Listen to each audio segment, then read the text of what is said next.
Olá, estou aqui hoje com o Dr. Ma Devan da Universidade de Stanford. Seja bem-vindo, Dr. Ma. Olá, Obrigado por ter vindo. Vamos abordar como atender um novo paciente ou um paciente cuja condição mudou significativa e inesperadamente, onde a gravidade da doença e a causa da doença são desconhecidas.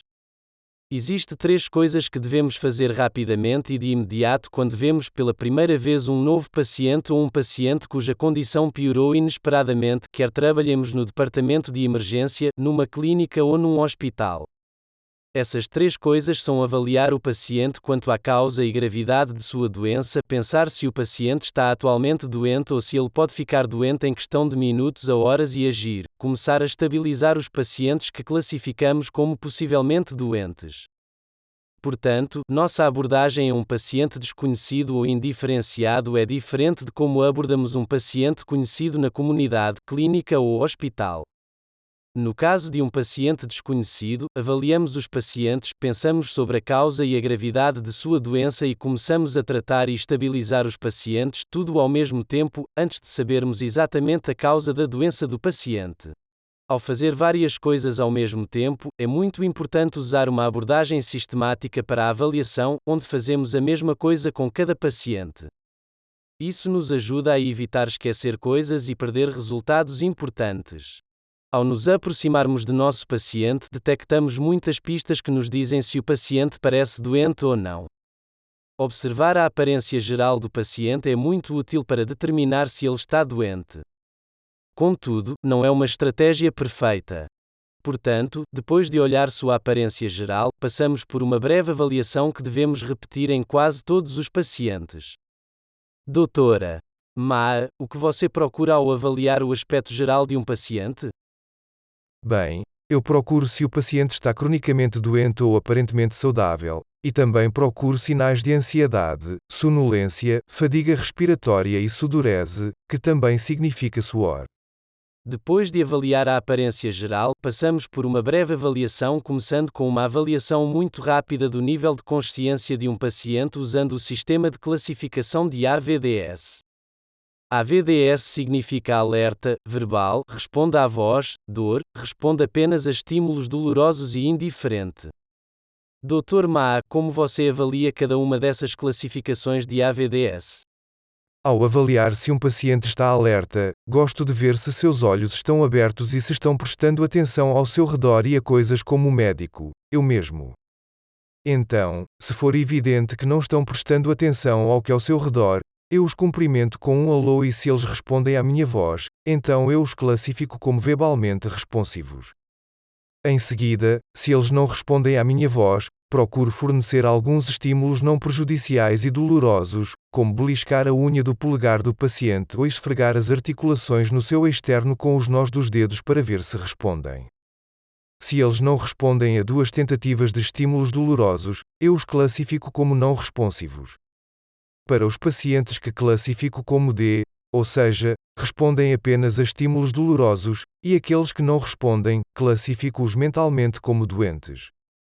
Assim que realizamos a avaliação de consciência de AVDS, começamos a avaliar o ABC ou as vias aéreas, a respiração, a circulação.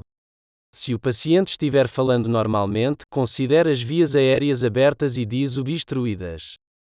Se ele não estiver falando com clareza, você pode examinar as vias respiratórias examinando de dentro da boca.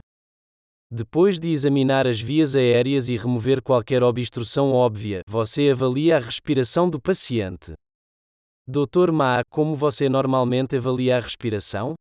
Procuro uma frequência respiratória rápida que geralmente é superior a 25 respirações por minuto. Posicionamento do tripé se o paciente estiver sentado em posição vertical, com arfante no peito, respiração ofegante e contração da musculatura do pescoço e, às vezes, do abdômen se contraindo a cada respiração. No entanto, os pacientes nem sempre apresentam uma taxa respiratória rápida e, caso já sintam um desconforto respiratório por muito tempo, podem começar a se sentirem cansados ou fatigados e sua taxa respiratória pode começar a diminuir. Nesse momento, eles começam a parecer cansados ou até com sono. Se você está preocupado com a respiração do paciente, posicione-o corretamente e aplique oxigênio. Depois de avaliar e apoiar a respiração, faça uma avaliação rápida da circulação. Comece por examinar a pulsação no pulso. Se o pulso for muito rápido ou fraco, isso é preocupante. Se você não conseguir sentir a pulsação do pulso, examine a pulsação mais central no pescoço ou na virilha.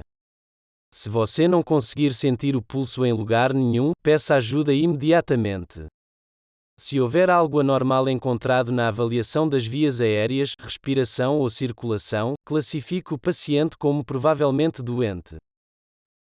Dr. Ma, quais sinais vitais você procura obter no início da avaliação do paciente? Gosto de obter todos os 5 sinais vitais desde o início, e isso inclui frequência cardíaca, pressão arterial, frequência respiratória, saturação de oxigênio e temperatura. Resumindo nossa avaliação rápida, observamos a aparência geral do paciente à medida que o abordamos, examinamos sua consciência usando a escala AVDS, realizamos uma avaliação das vias aéreas, respiração, circulação e obtemos um conjunto completo de sinais vitais. Como estamos usando uma abordagem sistemática para avaliar o paciente, isso nos permite a capacidade de pensar sobre o paciente ao mesmo tempo. Dr. Ma, ao pensar no paciente, o que você procura determinar ainda no início da avaliação da doença? Procuro classificar se o paciente está possivelmente doente ou não está doente. E para esclarecer, quando penso nos pacientes como doentes e não doentes, gosto de pensar se eles estão em risco de morrer ou de ficarem mais doentes nos próximos minutos a horas ou dias. Não estou realmente focado em saber se eles têm uma condição médica de longo prazo que pode prejudicá-los por meses a anos. Durante a avaliação, tomamos medidas iniciais se descobrirmos que o paciente tem anormalidades preocupantes em sua avaliação inicial. Dr. Ma, quais são algumas ações iniciais que você toma para estabilizar os pacientes antes mesmo de saber exatamente o que pode estar causando sua doença ou até mesmo quão doente eles estão? Existem muitas intervenções rápidas que você pode fazer para ajudar a ressuscitar e estabilizar o paciente desde o início. Procuro me concentrar em reunir recursos, pedindo ajuda, posicionando adequadamente o paciente para melhorar sua respiração e perfusão, fornecendo oxigênio suplementar e estabelecendo uma linha intravenosa. Vamos resumir. Precisamos avaliar, pensar e agir rapidamente em pacientes que são novos para nós e não sabemos se eles estão doentes, e naqueles pacientes que podemos conhecer, mas que pioraram significativamente. No entanto, vamos fazer essas coisas simultaneamente, ou seja, ao mesmo tempo. Classificamos os pacientes em possivelmente doentes ou não doentes. Enquanto continuamos cuidando do paciente, continuamos a examiná-lo novamente, pois sua condição pode mudar. Ao examinar o paciente, continuamos a usar a abordagem de avaliar, pensar, agir. Obrigado por ter vindo, Dr. Ma. Você tem algumas observações finais de Sim, obrigado.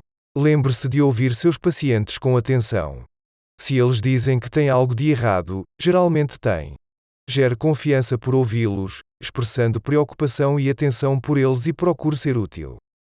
E, por último, não se esqueça, pacientes estáveis podem se tornar instáveis. Portanto, é muito importante continuar examinando e reexaminando seus pacientes, especialmente após qualquer intervenção. Muito obrigado.